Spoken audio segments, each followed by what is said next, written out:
ಜಾಯಿಕಾಯಿಯನ್ನು ನೀವು ಹಾಕಿದಾಗ ಗಂಡು ಗಿಡ ಹೆಣ್ಣು ಗಿಡ ಬರುವಂತ ಸಾಧ್ಯತೆ ಇದೆ. ಇದರಲ್ಲೂ ಕೂಡ ನಾವು ಬೀಜದ ಗಿಡವನ್ನು ಹಾಕಿದಾಗ ಇಳುವರಿ ಲೇಟ್ ಆಗ್ತದೆ. ಮತ್ತೆ ನಿರ್ದಿಷ್ಟವಾಗಿ ನಾನೀಗ N18 ತಳಿ ಅಂತ ಹೇಳಿದೆ, ಬೀಜದ ಗಿಡದಿಂದ ನಿರ್ದಿಷ್ಟವಾಗಿ N18 ತಳಿನೇ ಬರೋಕೆ ಸಾಧ್ಯ ಇರಲ್ಲ. ಯಾಕಂದ್ರೆ ಅದು ಪರಕೀಯ ಪರಾಗಸ್ಪರ್ಶ ಆಗಿರುತ್ತೆ, ಅಂದ್ರೆ ಕ್ರಾಸ್ ಪಾಲಿನೇಷನ್ ಆಗಿ ಬಂದಂತದ್ದಾಗಿರುತ್ತೆ. ಹಾಗಾಗಿ ನಾವು ಕಸಿ ಗಿಡಗಳಿಗೆ ಹೋಗ್ಬೇಕಾಗುತ್ತೆ. ಅದು ಕಣ್ಣು ಕಸಿ ಮಾಡಿದಂತೆ. ಇದು ಸಾಮಾನ್ಯವಾಗಿ ನಾವು ವಿ ಗ್ರಾಫ್ಟಿಂಗ್ ಅಂತೀವಿ. ವಿ ಗ್ರಾಫ್ಟಿಂಗ್ ಅಲ್ಲಿ ಇದು ಸಕ್ಸಸ್ ಬರೋದಿಲ್ಲ. ಕಣ್ಣು ಕಸಿ ಮಾಡಿದಂತ ಗಿಡಗಳನ್ನ ಇದಕ್ಕೆ ಆರಿಸಬೇಕಾಗ್ತದೆ.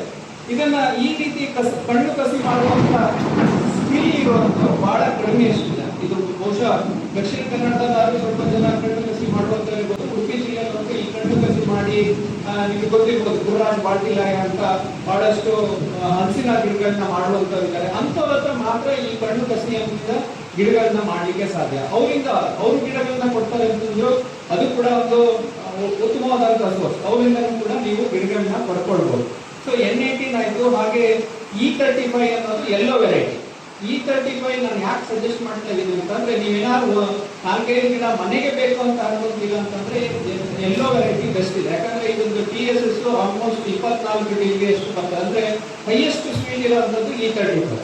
ಅದರಲ್ಲೇ ರಾನ್ ಗ್ರೈನ್ ಅಂತ ಒಂದು ವೆರೈಟಿ ಇದೆ. ರಾನ್ ಗ್ರೈನಿಗೆ ಈ N18 ಏನು ಅಂತಂದ್ರೆ ಸ್ವಲ್ಪ ದೊಡ್ಡ ಸೈಜ್ ಅಲ್ಲಿ ದೊಡ್ಡ ಮತ್ತೆ ಸ್ವಲ್ಪ ಬೇಗ ಬರುತ್ತೆ ಅನ್ನೋ ಒಂದು ಇದಿದೆ ರೈತರಂದ್ರೆ. ಬೇಗ ಅಂತಂದ್ರೆ ಸಾಮಾನ್ಯ ಜೂನ್ ಜುಲೈಯಲ್ಲಿ ನಮ್ಮಲ್ಲಿ ಉಡುಪಿ ಭಾಗದಲ್ಲಿ ಇದು ಫಸ್ಟ್ ಫ್ರೂಟಿಂಗ್ ಬರ್ತದೆ, ನಾವು ಕೊಯ್ಲಿಗೆ ಬರ್ತದೆ.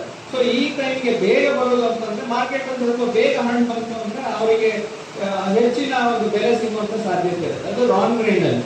ಹಾಗೆ ಗೌರ್ಮೆಂಟ್ ಅಂತ ಇದೆ. ಇದೆಲ್ಲ ಸ್ವಲ್ಪ ಹೆಸರುಗಳು ತುಂಬಾ ವಿಚಿತ್ರವಾಗಿದೆ. ಯಾಕಂತಂದ್ರೆ ಇದು ಮೂಲತಃವಾಗಿ ಅಲ್ಲಿ ಏನಿತ್ತಲ್ಲ, ಇಂಡೋನೇಷ್ಯಾ, ಮಲೇಷ್ಯಾ, ಥೈಲ್ಯಾಂಡ್ ಅಲ್ಲಿ ಏನಿತ್ತಲ್ಲ ಅದೇ ಹೆಸರುಗಳನ್ನ ಇಲ್ಲಿ ಈ ನಾಮಕರಣವನ್ನ ಮಾಡ್ತಾ ಬಂದಿದ್ದಾರೆ. ಏನು ಪ್ರತ್ಯೇಕವಾಗಿ ಅವರು ಹೆಸರು ಕೊಟ್ಟಿಲ್ಲ. ಈ N18 ಅನ್ನೋ ಒಂದು ವೆರೈಟಿ ಏನ್ ವಿಶೇಷ ಅಂತ ಅಂದ್ರೆ, ಅದಕ್ಕೆ ಮೂಲತಃವಾಗಿ ಅದು ಎಲ್ಲಿ ಬೆಳೀತಾ ಇದ್ದಾರೋ ಅದು 18 ಹಣ್ಣಿಗೆ 1 kg ಆಗ್ಬೇಕು ಅನ್ನೋದು ಒಂದು ವಿಶೇಷ. 18 ಹಣ್ಣಿಗೆ. ಆದ್ರೆ ನಮ್ಮ ಒಂದು ಪ್ರದೇಶದಲ್ಲಿ ಬೆಳೆದವರಲ್ಲಿ ನಾವು 18 ಹಣ್ಣಿಗೆ ನೋಡಿಲ್ಲ. ಸಾಮಾನ್ಯವಾಗಿ 30ರಿಂದ 35 ಹಣ್ಣಿಗೆ 1 kg ಆಗುವಂತದ್ದನ್ನು ನೋಡಿದ್ವಿ. ಅಷ್ಟು ಅಂದ್ರೆ ಆ ಹಣ್ಣು ಅಷ್ಟು ಸೈಜ್ ಇದ್ದಾಗ ಅದು ಮಾರ್ಕೆಟ್ ಅಲ್ಲಿ ನಿಮಗೆ ಅದಕ್ಕೆ ಬೆಲೆನೂ ಕೂಡ ಹೆಚ್ಚು ಬರುವಂತದ್ದು. ಬಹಳಷ್ಟು ಅಂದ್ರೆ ಇದು ರೆಡ್ ಪ್ಯಾರೆಟ್ ಅಂದ್ರೆ ಹೇಗಾಯ್ತು ಅಂತಂದ್ರೆ, ಇದು ಪ್ಲಾಂಟ್ ಕ್ವಾರಂಟೈನ್ ಅಂತ ಬಂದಾಗ ನಾವು ಬೇರೆ ದೇಶಗಳಿಂದ ಇಲ್ಲಿಂದ ತರುವಂತ ಸಾಧ್ಯತೆಗಳು ಕಡಿಮೆ ಇರುತ್ತೆ. ಸೊ ನಿಮ್ಗೆ ಗೊತ್ತಿರ್ಬೋದು, ಇಲ್ಲಿ ನಮ್ಮ ಬೆಳ್ತಂಗಡಿಯ ಹೆಸರು ಮತ್ತೆ ಅನಿಲ್ ಕಳಂಜವರಾಗಿರ್ಬೋದು ಅಥವಾ ಚಿಗುರು ನರ್ಸರಿಯ ಇವರಿದ್ದಾರೆ. ಅವರು ಕೂಡ ಅವೆಲ್ಲ ಹೇಗೆ ಅಂತ ಹೊರದೇಶಕ್ಕೆ ಹೋದಾಗೆಲ್ಲ ಎಲ್ಲೆಲ್ಲಿ ಒಳ್ಳೊಳ್ಳೆ ವೆರೈಟಿಗಳು ನೋಡೋದು, ಅದೇ ಕಡ್ಡಿಗಳನ್ನ ಬಹಳಷ್ಟು ಸೇಫ್ ಆಗಿ ಇಲ್ಲಿ ತಂದು ಅವರು ಕಸಿ ಮಾಡಿದ್ದಾರೆ. ಹಾಗೆ ರೆಡ್ ಪ್ಯಾರೆಟ್ ಅನ್ನೋದು ಕೂಡ ಒಬ್ರು ತಂದಂತದ್ದು. ಅವರು ಕೂಡ ಅದನ್ನ ಹೇಳ್ತಾ ಇದ್ದಾರೆ. ಅಂದ್ರೆ ಅದೆಲ್ಲೋ ಒಂದ್ ಕಡೆ ಇದೆ ಗಿಡ. ಮೂಲತಃವಾಗಿ ನಮ್ಮ ಒಂದು ಪ್ರದೇಶದಲ್ಲಿ ಎಲ್ಲೋ ಉಡುಪಿ ದಕ್ಷಿಣ ಕನ್ನಡದಲ್ಲಿ ಎಲ್ಲೋ ಒಂದ್ ಕಡೆ ಇದೆ. ಅಲ್ಲಿಂದ ಆ ಗಿಡಗಳನ್ನ ಈಗ ಬಾಳ್ತಿಲಾಯವರು ಕೂಡ ಅದಕ್ಕೆ ಹೆಚ್ಚು ಗಮನವನ್ನು ಕೊಟ್ಟು ಮಾಡ್ತಾ ಇದ್ದಾರೆ. ನೀರು ಇಲ್ಲದೆ ಇರುವಂತ ಜಾಗ ಆದ್ರೆ ನೀವು ಮಳೆಗಾಲದಲ್ಲಿ ಮಾಡ್ಲಿಕ್ಕೆ ಆಗ್ತದೆ, ಮಳೆಗಾಲದಲ್ಲಿ ಹೆಚ್ಚು ಕಮ್ಮಿ ಮಾಡ್ಲಿಕ್ಕೆ ಆಗ್ತದೆ. ಆದ್ರೆ ನೀರು ನಿಲ್ಲುವಂಥದ್ದು ಜೋಗು ಪ್ರದೇಶ ಆದ್ರೆ ಮಳೆಗಾಲ ಕಳೆದ ನಂತರ ಮಾಡ್ಬೇಕಾಗ್ತದೆ, ಅನುಕೂಲ ಆಗ್ತದೆ.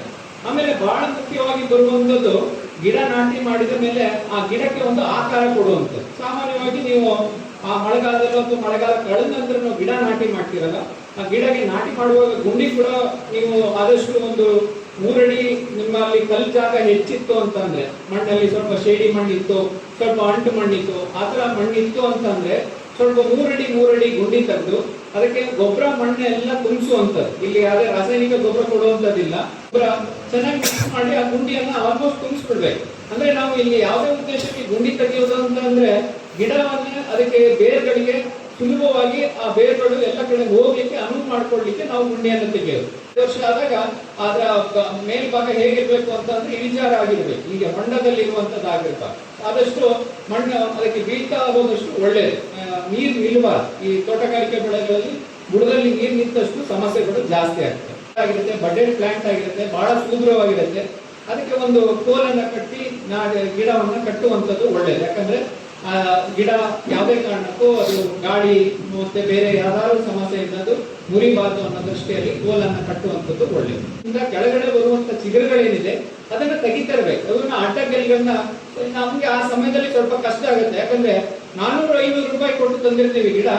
ಆ ಟೈಮಲ್ಲಿ ನೀವು ಚಿಗುರು ತೆಗಿರಿ ಅಂದ್ಬಿಟ್ರೆ ನಮಗೆ ಬಹಳ ಕಷ್ಟ ಆಗುತ್ತೆ. ಆದ್ರೆ ಮಾಡ್ಲೇಬೇಕಾಗುತ್ತೆ. ಇದು ಮಾಡ್ಲಿಲ್ಲ ಅಂತಂದ್ರೆ ಬಹುಶಃ ನಾನು PPT ಹಾಕಿ ತೋರಿಸ್ತಾ ಇದ್ದೆ ಕೆಲವು ಸಮಸ್ಯೆ ಏನಾಗಿದೆ ಚಿಗುರು ತೆಗಿಲಿಲ್ಲ ಅಂದ್ರೆ ಆಲ್ಮೋಸ್ಟ್ ಅದೊಂದು 2 ವರ್ಷ 3 ವರ್ಷ ಬಿಟ್ರೆ ಏನಾಗುತ್ತೆ, ಕೆಲವು ಕಡೆಯಿಂದ ಸಾಕಷ್ಟು ಅಂದ್ರೆ ಒಂದೇ ಬುಡದಲ್ಲಿ ನೀವು 3 4 5 ಕೆಲಗಳು ಬರ್ಲಿಕ್ಕೆ ಶುರು ಆಗ್ತದೆ.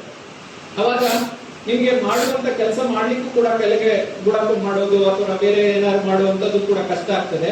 ಆಮೇಲೆ ಇನ್ನೊಂದು ಸಮಸ್ಯೆ ಏನಂತ, ಸೊ ಫ್ಲವರಿಂಗ್ ಸ್ಟಾರ್ಟ್ ಆಗುವ ತನಕ ನಾವು ಗೊಬ್ಬರವನ್ನ ಅದಕ್ಕೆ ಕೊಡ್ತಾ ಬರ್ಬೇಕಾಗುತ್ತೆ. ನೀರು ಗೊಬ್ಬರ, ಬೇಸಿಗೆಯಲ್ಲಿ ನೀರನ್ನು ಕೊಡುವಂತದ್ದು. ಸೊ ಇದು ನಾಟಿ ಮಾಡಿದ 1 ವರ್ಷಕ್ಕೂ ಫ್ಲವರಿಂಗ್ ಕೊಡ್ಬೋದು. ಯಾಕಂದ್ರೆ ಕಸಿ ಗಿಡಗಳ ಈ ಭಾಗದಲ್ಲಿ ಸ್ವಲ್ಪ ಕರಾವಳಿ ತೀರ ಪ್ರದೇಶ ಆದ್ರೆ ಬೇಗ ಫ್ಲವರಿಂಗ್ ಆಗ್ತದೆ. ಸ್ವಲ್ಪ ಒಳಭಾಗ ಆಗ್ತಾ ಹೋದಂಗೂ ಜನವರಿ ಲೇಟ್ ಆಗ್ತಾ ಹೋಗ್ತದೆ ಇದು. ಹಾಗೆ ಇದನ್ನ ನಾವು ಮೇಲ್ಭಾಗದಲ್ಲಿ ಅಂದ್ರೆ ಕೊಡಗು ಆ ಭಾಗದಲ್ಲಿ ಇದನ್ನ ಬೆಳೆ ನೋಡೋದಾದ್ರೆ ಅವರಿಗೆ ಅಕ್ಟೋಬರ್ ತಿಂಗಳಲ್ಲಿ, ಅಂದ್ರೆ ನಮಗೆ ಜುಲೈ ಆದ್ಮೇಲೆ ನಮಗೆ ಫ್ರೂಟ್ಸ್ ಮುಗಿದೋಗಿರುತ್ತೆ, ಅವರಿಗೆ ಅಕ್ಟೋಬರ್ ಅಲ್ಲಿ ಹಣ್ಣಾಗುವಂತದ್ದು ನೋಡ್ತೀವಿ, ಅಂದ್ರೆ ಆಗ್ತದೆ. ಸೊ ಸ್ಟ್ರೆಸ್ಸಿಗೋಸ್ಕರ ನಾವು ಫ್ಲವರಿಂಗ್ ಆಗೋ ತನಕ ನೀರಿನ ಕೊಡುವಂತ ಅವಶ್ಯಕತೆ ಇಲ್ಲ. ಡಿಸೆಂಬರ್ ಜನವರಿ ನಿಮ್ಗೆ ಮಳೆ ಬರ್ತಾ.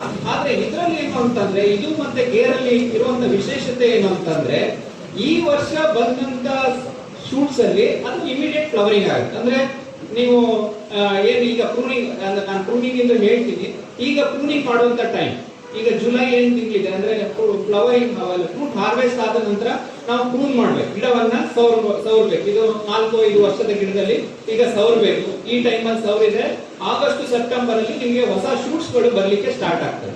ಸೊ ಆಗಸ್ಟ್ ಸೆಪ್ಟೆಂಬರ್ ಅಕ್ಟೋಬರ್ ಅಲ್ಲಿ ಬಂದಂತ ಶೂಟ್ಸ್ ಅಲ್ಲಿ ಏನಿದೆ, ಅದೇ ಶೂಟ್ ಅಲ್ಲಿ ನಿಮಗೆ ಫ್ಲವರಿಂಗ್ ಆಗುತ್ತೆ, ಹೂ ಆಗುತ್ತೆ. 99% ಹೆಣ್ಣು ಹೂಗಳ ಸಂಖ್ಯೆ ಜಾಸ್ತಿ ಇದೆ. ಸೊ ಹೆಣ್ಣು ಹೂಗಳೇ ಜಾಸ್ತಿ ಇದ್ದಾಗ ಏನಾಗುತ್ತೆ, ಫ್ಲವರಿಂಗ್ ಹೂ ಕಚ್ಚುವಂತದ್ದು ಆಗಲ್ಲ. ಯಾಕಂತಂದ್ರೆ ಪೋಲನ್ ಬೇಕು. ಸೊ ಮೇಲ್ ಫ್ಲವರ್ಸ್ ಇಲ್ಲ ಅಂತಂದ್ರೆ ಅದಕ್ಕೆ ಹೂ ಕಚ್ಚುವಂತದ್ದು ಆಗೋದಿಲ್ಲ. ಸೊ ಇನ್ನೊಂದು ಆಲ್ಟರ್ನೇಟಿವ್ ಏನು ಅಂತ ಅಂದ್ರೆ, ನೀವೇನಾದ್ರು ಬೀಜದ ಗಿಡಗಳನ್ನ ನಿಮ್ಮ ತೋಟದ ಸುತ್ತ ಹಾಕಿದ್ರೆ ಅದರಲ್ಲಿ ಮೇಲ್ ಫ್ಲವರ್ಸ್ ಜಾಸ್ತಿ ಸಿಗುತ್ತೆ, ಅದು ಪಾಲಿನೇಷನ್ ಹೆಲ್ಪ್ ಮಾಡುತ್ತೆ. ಇಲ್ಲ ಅಂತಂದ್ರೆ ನೆಕ್ಸ್ಟ್ ಆಲ್ಟರ್ನೇಟಿವ್ ಅಂತ ಅಂದ್ರೆ ಪ್ಲಾನೋಫಿಕ್ಸ್ ಅನ್ನೋದೊಂದು ಹಾರ್ಮೋನ್ ಸ್ಪ್ರೇ ಮಾಡೋದು. ಇದನ್ನ ಮಾಡೋದ್ರಿಂದ ಏನಾಗುತ್ತೆ, ಅಲ್ಲಿ ಮೇಲ್ ಫ್ಲವರ್ಸ್ ಉತ್ಪತ್ತಿ ಆಗುತ್ತೆ. ಇದರಲ್ಲಿ ಇದ್ದಂತ ಒಂದು 99% ಅಲ್ಲಿ ಒಂದು 10 to 20% ಮೇಲ್ ಫ್ಲವರ್ಸ್ ಉತ್ಪತ್ತಿ ಆಗುತ್ತೆ. ಸೊ ಈ ಮೇಲ್ ಫ್ಲವರ್ಸ್ ಏನ್ ಮಾಡುತ್ತೆ ಅಂದ್ರೆ ಪೋಲನ್ ಜನರೇಟ್ ಮಾಡುತ್ತೆ, ನಿಮ್ಗೆ ಹೂ ಹಣ್ಣು ಕಚ್ಚಲಿಕ್ಕೆ ಅಥವಾ ಹೂವು ಏನು ಫರ್ಟಿಲೈಸ್ ಆಗ್ಲಿಕ್ಕೆ ಹೆಲ್ಪ್ ಮಾಡುತ್ತೆ. ಸೊ ಇದನ್ನ ಯಾಕಂತಂದ್ರೆ ನ್ಯೂಟ್ರಿಷನ್ ಕೂಡ ಬೇಕಾಗ್ತದೆ, ಹಾಗೆ ನೀರಾವರಿ ವ್ಯವಸ್ಥೆ ಕೂಡ ಬೇಕಾಗ್ತದೆ. ನೀವು ನೋಡಿರ್ಬೋದು, ರಾಂಬುಟಾನ್ ಹಣ್ಣು ತಿಂದಾಗ ಅದರಲ್ಲಿ ಸಾಕಷ್ಟು ನೀರಿನ ಅಂಶ ಇರ್ತದೆ. ಹೆಚ್ಚು ನೀರು ಅಂತಂದ್ರೆ ನೀರಿನ ಅಂಶ. ಸೊ ನಾವು ನೀರೇ ಕೊಡ್ಲಿಲ್ಲ ಅಂತ ಅಂದಾಗ ಏನಾಗುತ್ತೆ, ಅದು ಒಂದು ಕ್ವಾಲಿಟಿ ಬರುದಿಲ್ಲ, ಫ್ರೂಟ್ ಕ್ವಾಲಿಟಿ ಬರುದಿಲ್ಲ. ಇನ್ನೊಂದು ಏನಾಗುತ್ತೆ ಅಂತ ಅಂದ್ರೆ ಅಲ್ಲಿ ನೀರಿನ ಅಂಶವೇ ಇಲ್ಲ, ಅಂದ್ರೆ ಬಹಳ ಗಟ್ಟಿಯಾಗಿ ಏನೋ ಬೆಂಡ್ ತರ ತಿನ್ನುವಂತ ಅನುಭವ ಆಗ್ತದೆ. ಸೊ ಆ ಕೆನಪಿಗೆ ನಾವು ನೀರನ್ನ ಕೊಡಬೇಕಾಗ್ತದೆ. ಆ ರಿಂಗ್ ಏನ್ ಮಾಡಿರ್ತೀರಲ್ಲ, ಹೊರಮೈ, ನಮ್ಮ ಗಿಡದ ಹೊರಮೈ ನಾನು ಹೇಳ್ತಾ ಇರೋದು. ಬರೀ ನೀವು ಬುಡ ಒಂದೇ ಅಲ್ಲ, ಬುಡಕ್ಕೆ ನೀರು ಕೊಟ್ರೆ ಏನಾಗಲ್ಲ. ಯಾಕಂತಂದ್ರೆ ಈ ಏನು ರೂಟ್ಸ್ ಇರ್ತವೆ, ಬೇರೆಗಳಿರ್ತವೆ, ಅದರ ಒಂದು ತುದಿ ಭಾಗದಲ್ಲಿ ರೂಟ್ ಹೇರ್ಸ್ ಅಂತ ಇರ್ತವೆ.